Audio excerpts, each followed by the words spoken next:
नमस्कार, दिल्ली न्यूज में आपका बहुत बहुत स्वागत है। चलिए देखते हैं आज की 25 फटाफट काम की और महत्वपूर्ण बड़ी खबरों को। पर इससे पहले वीडियो को लाइक करना बिल्कुल न भूलें।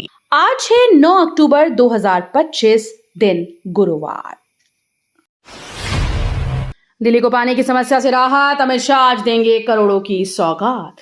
दिल्ली को पानी की समस्या से जल्द राहत मिलने वाली है। आज केंद्रीय गृह मंत्री अमित शाह राजधानी का दौरा करेंगे और जल आपूर्ति से जुड़े करोड़ों रुपए के प्रोजेक्ट्स का उद्घाटन करेंगे। इन योजनाओं से दिल्ली वासियों को बेहतर पानी की सुविधा मिलेगी, पुरानी समस्या का समाधान होगा। अधिकारियों ने बताया कि परियोजनाओं का उद्देश्य आपूर्ति को बढ़ाना और जल संरक्षण को सुनिश्चित करना है। ये कदम राजधानी में पानी की समस्या कम करने की दिशा में महत्वपूर्ण साबित होगा। दिल्ली चिड़ियाघर जल्द खुलेगा, बर्ड फ्लू का खतरा चलने से आम जनता में राहत। दिल्ली चिड़ियाघर फिर से जनता के लिए खोलने की तैयारी में है। अधिकारियों ने बर्ड फ्लू के खतरे को पूरी तरह से नियंत्रण में कर लिया है। सभी पक्षियों की जांच और सुरक्षा उपाय पूर्ण कर लिए गए। प्रशासन ने साफ किया कि अब चिड़ियाघर में आने वाले लोग सुरक्षित रहेंगे। परिवार और बच्चों के लिए खुशखबरी है, जो लंबे समय से चिड़ियाघर के बंद होने के कारण परेशानी झेल रहे थे। जल्द ही यहां सामान्य गतिविधियां फिर से शुरू होंगी। मनीष सिसोदिया और सत्येंद्र जैन पर एसीबी ने फिर गिरफ्तारी की चेतावनी दी। एंटी करप्शन ब्रांच ने मनीष सिसोदिया और सत्येंद्र जैन को क्लासरूम निर्माण घोटाले में गिरफ्तार करने की चेतावनी दी है। जांच में पता चला कि स्कूल्स के लिए बनाए गए सेमी परमानेंट क्लासरूम की लागत असामान्य रूप से अधिक थी। पूछताछ में संतोषजनक जवाब न मिलने पर एसीबी ने कार्रवाई का इशारा किया। मामले की गंभीरता को देखते हुए प्रवर्तन निदेशालय भी मनी लॉन्ड्रिंग जांच में जुटा हुआ है। एम्स डॉक्टर ने कहा, कफ सिरप से किडनी फेल नहीं होती, सिर्फ मिलावट खतरे में। एमपी में 19 बच्चों की मौत के बाद कफ सिरप पर सख्त सवाल उठ रहे हैं। एम्स के पेडियाट्रिक्स विभाग के प्रमुख डॉक्टर पंकज हरी ने साफ किया है कि सामान्य और शुद्ध कफ सिरप से किडनी फेल नहीं होती है। केवल मिलावटी या जहरीले तत्व मिलने पर ही गंभीर खतरा होता है। उन्होंने माता पिता से दवाइयों की गुणवत्ता जांचने और सिर्फ भरोसेमंद ब्रांड का उपयोग करने की सलाह दी। केजरीवाल ने सीजीआई गवाही पर जूता फेंकने वाले वकील पर सख्त कार्रवाई की मांग की। सुप्रीम कोर्ट में मुख्य न्यायाधीश बीआर गवाई पर एक वकील के द्वारा जूता फेंकने की घटना ने देश भर में हलचल मचा दी। आम आदमी पार्टी के अध्यक्ष अरविंद केजरीवाल ने इस घटना को न्यायपालिका की गरिमा पर हमला बताया और मांग की कि दोषी वकील और धमकी देने वालों को उदाहरण स्थापित करने वाली सजा मिले। उन्होंने कहा कि यदि अब कार्रवाई नहीं होगी तो अन्य जजेस की सुरक्षा पर भी सवाल खड़े होंगे। जीएसटी से दिल्ली सरकार को बड़ी राहत, 6 महीने में 22,000 करोड़ से अधिक कलेक्शन। दिल्ली सरकार के लिए गुड्स एंड सर्विस टैक्स यानी जीएसटी से आई खुशखबरी है। वित्त वर्ष 2025 के पहले 6 महीने में राजधानी को 22,000 करोड़ रुपए से ज्यादा का राजस्व मिला।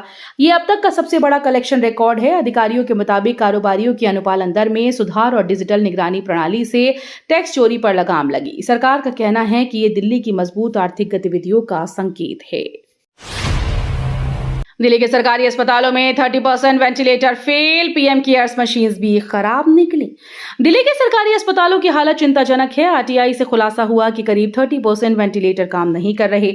हैरानी की बात यह है कि इनमें कई वेंटिलेटर पीएम केयर्स फंड से मिले थे। लोकनायक और अन्य बड़े अस्पतालों में कई मशीन्स फेल पाई गई। विशेषज्ञों के मुताबिक रखरखाव की कमी और तकनीकी खराबी इसकी बड़ी वजह है। सरकार ने अब सभी अस्पतालों से रिपोर्ट तलब की और मरम्मत प्रक्रिया शुरू करने के आदेश दिए। अमित शाह ने अपनाई स्वदेशी तकनीक। भारत में मेक इन इंडिया की दिशा में बड़ा कदम उठाते हुए गृह मंत्री अमित शाह ने विदेशी ईमेल सेवाओं को छोड़कर स्वदेशी जोहो मेल को चुना है। उन्होंने एक्स पर पोस्ट कर बताया कि अब उनकी नई ईमेल आईडी होगी। जोहो वर्कप्लेस ने शाह का धन्यवाद करते हुए कहा कि राष्ट्रीय नेतृत्व का भारतीय इनोवेशन को अपनाना प्रेरणादायक है। सरकार को इस कदम से देसी टेक कंपनीज को बड़ा प्रोत्साहन मिलने की उम्मीद है। ईपीएफओ की नई सुविधा देश के नौकरी पेशा कर्मचारियों के लिए बड़ी खुशखबरी है। कर्मचारी भविष्य निधि संगठन जनवरी 2026 से सदस्यों को एटीएम के जरिए पीएफ राशि निकालने की सुविधा देगा। इससे ऑनलाइन क्लेम की झंझट खत्म होगी। आपात स्थिति में तुरंत पैसे मिल जाएंगे। इस ऐतिहासिक पहल पर अंतिम मंजूरी अक्टूबर के दूसरे हफ्ते में सेंट्रल बोर्ड ऑफ ट्रस्टीज की बैठक में दी जा सकती है। अनुमानित तौर पर इसका फायदा करीब 7.8 करोड़ कर्मचारियों को मिलेगा। डीयू ने जारी की एडवाइजरी, किसी भी इवेंट से 72 घंटे पहले जानकारी देना अनिवार्य। दिल्ली विश्वविद्यालय ने छात्रों और कॉलेजेस के लिए नई एडवाइजरी जारी कर दी। अब किसी भी कार्यक्रम, इवेंट या गतिविधि से कम 72 घंटे पहले प्रशासन को जानकारी देनी होगी। इसका उद्देश्य सुरक्षा व्यवस्था बनाए रखना है। एडवाइजरी में सभी आयोजकों को नियमों का पालन करना अनिवार्य बताया गया। प्रशासन ने कहा कि नियमों का उल्लंघन करने वालों के खिलाफ कार्रवाई की जाएगी। 13.5 करोड़ से कुत्तों की नसबंदी होगी तेज, माइक्रोचिप से एनजीओ की जवाबदेही तय। दिल्ली में 13.5 करोड़ रुपए के बजट से लावारिस कुत्तों की नसबंदी अभियान को तेज किया जाएगा। हर कुत्ते को माइक्रोचिप लगाया जाएगा, जिससे किसी भी एनजीओ की जिम्मेदारी और जवाबदेही स्पष्ट होगी। इससे नसबंदी का काम पारदर्शी और व्यवस्थित तरीके से होगा। पशु कल्याण अधिकारी अभियान की निगरानी करेंगे। नागरिकों को भी इस पहल से राहत मिलेगी, क्योंकि नगर में कुत्तों की बढ़ती आबादी और उनसे जुड़ी समस्याओं का समाधान अब प्रभावी रूप से किया जा सकेगा। गुरुग्राम में ऑटो ड्राइवर्स पर कार्रवाई।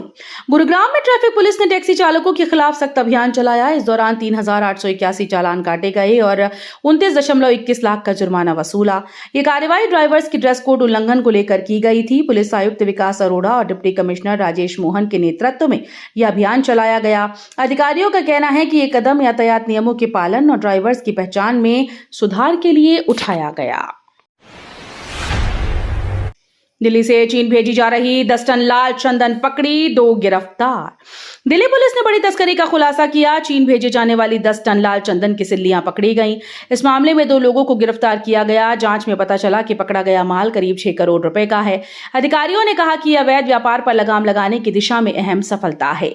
गिरफ्तार आरोपी अब कानूनी कार्रवाई का सामना करेंगे और तस्करी के अन्य नेटवर्क को भी ट्रेस किया जा रहा है। सड़क सुरक्षा और पैदल यात्रियों की मौतों पर एससी ने जारी किए निर्देश। सुप्रीम कोर्ट ने सड़क दुर्घटनाओं में बढ़ती मौतों को लेकर चिंता जताई और पैदल यात्रियों की सुरक्षा सुनिश्चित करने के लिए सख्त निर्देश दिए। कोर्ट ने 50 प्रमुख शहरों में फुटपाथ, जेब्रा क्रॉसिंग और फुटओवर ब्रिज का ऑडिट करने को कहा, खासकर भीड़भाड़ वाले इलाकों में। साथ ही हेलमेट नियमों और खतरनाक ड्राइविंग रोकने के लिए स्वचालित कैमरे, रंबल स्ट्रिप्स और टायर किलर लगाने के उपाय सुझाए। सुप्रीम कोर्ट ने सड़क सुरक्षा को लेकर सक्रिय कदम उठाने का निर्देश दिया। दिल्ली में ड्रग्स नेटवर्क का भांडाफोड़, 4 करोड़ का माल बरामद। दिल्ली पुलिस ने एक अंतर्राज्यीय ड्रग्स तस्करी रैकेट का भांडाफोड़ किया। ट्रांस यमुना क्षेत्र में की गई छापेमारी में 808 ग्राम हेरोइन जब्त की गई, जिसकी अंतर्राष्ट्रीय बाजार में कीमत 4 करोड़ रुपए से अधिक है। पुलिस ने 3 आरोपियों सरोज, राजकुमार, दीपाली को गिरफ्तार किया। इनके पास से मोबाइल फोन, स्कूटर और नकद राशि बरामद हुई। पुलिस का कहना है कि यह रैकेट दिल्ली एनसीआर में सक्रिय था। जांच जारी है। एक कप चाय से भी सस्ता 1 GB डेटा, भारत बना डिजिटल कनेक्टिविटी की ताकत। प्रधानमंत्री नरेंद्र मोदी ने द्वारका स्थित यशोभूमि में इंडिया मोबाइल कांग्रेस 2025 का उद्घाटन करते हुए कहा कि आज डिजिटल कनेक्टिविटी लोगों के जीवन का हिस्सा बन चुकी है। उन्होंने बताया कि अब भारत में 1 GB डेटा 1 कप चाय से भी सस्ता है। पीएम मोदी ने कहा कि टेलीकॉम उपभोक्ताओं और 5G नेटवर्क के मामले में भारत दुनिया में दूसरे स्थान पर है। उन्होंने निवेशकों को दूरसंचार क्षेत्र में निवेश का आमंत्रण देते हुए कहा कि अब मेक इन इंडिया टेक्नोलॉजी आत्मनिर्भरता की नई पहचान बन चुका है। दिल्ली में दर्दनाक हादसा, टहलने के दौरान छत से गिरी 2 युवतियां, एक की मौत। दिल्ली के हौज काजी इलाके में दर्दनाक हादसा पेश आया। टहलने के दौरान 2 युवतियां अचानक छत से गिर गईं। हादसे में 21 साल की सुनीता की मौके पर मौत हो गई, जबकि 19 साल की तृप्ति गंभीर रूप से घायल है। अस्पताल में जिंदगी की जंग लड़ रही है। बताया जा रहा है कि दोनों रिश्तेदार थीं और शाम को घर की छत पर टहलने निकली थीं। पुलिस ने मामला दर्ज कर जांच शुरू कर दी। क्रिकेटर रिंकू सिंह से 5 करोड़ रंगदारी मांगने वाले 2 आरोपी गिरफ्तार। क्रिकेटर रिंकू सिंह से 5 करोड़ की रंगदारी मांगने वाले 2 आरोपियों को पुलिस ने गिरफ्तार किया। मामले की जांच में पता चला कि आरोपियों ने धमकाकर भारी राशि की मांग की थी। पुलिस ने उन्हें कानूनी कार्रवाई के तहत हिरासत में लिया और आगे की जांच शुरू कर दी। रिंकू सिंह की सुरक्षा को लेकर भी अधिकारियों ने विशेष ध्यान दिया। ये गिरफ्तारी अपराधियों के खिलाफ सख्त संदेश के रूप में देखी जा रही है। दिल्ली में पति पर खौलता तेल डालकर लाल मिर्च छिड़कने वाली दिल दहलाने वाली घटना। दिल्ली में एक सनसनीखेज घटना सामने आई। पत्नी ने सोते हुए पति पर खौलता तेल डाल दिया और जख्मों पर लाल मिर्च छिड़क दी। पीड़ित की चीख पुकार सुनकर पड़ोसी तुरंत पहुंचे और उसे बचाया। घायल को अस्पताल में भर्ती कराया, जहां उसकी हालत स्थिर बताई जा रही है। पुलिस ने मामला दर्ज कर जांच शुरू कर दी। पड़ोसी की त्वरित मदद ने बड़ा हादसा होने से रोक दिया। घटना ने इलाके में दहशत और सनसनी फैला दी। ऑपरेशन सिंदूर में अहम जानकारी देने वाला विशाल गिरफ्तार। ऑपरेशन सिंदूर मामले में बड़ा खुलासा हुआ। आईएसआई के लिए जासूसी करने वाले व्यक्ति विशाल की पहचान हुई। जांच में पता चला कि उसने अहम सैन्य जानकारी विदेशी एजेंसी को देने की कोशिश की। साथ ही 50,000 का लेन देन भी सामने आया। अधिकारियों ने उसे गिरफ्तार कर लिया और जांच जारी है।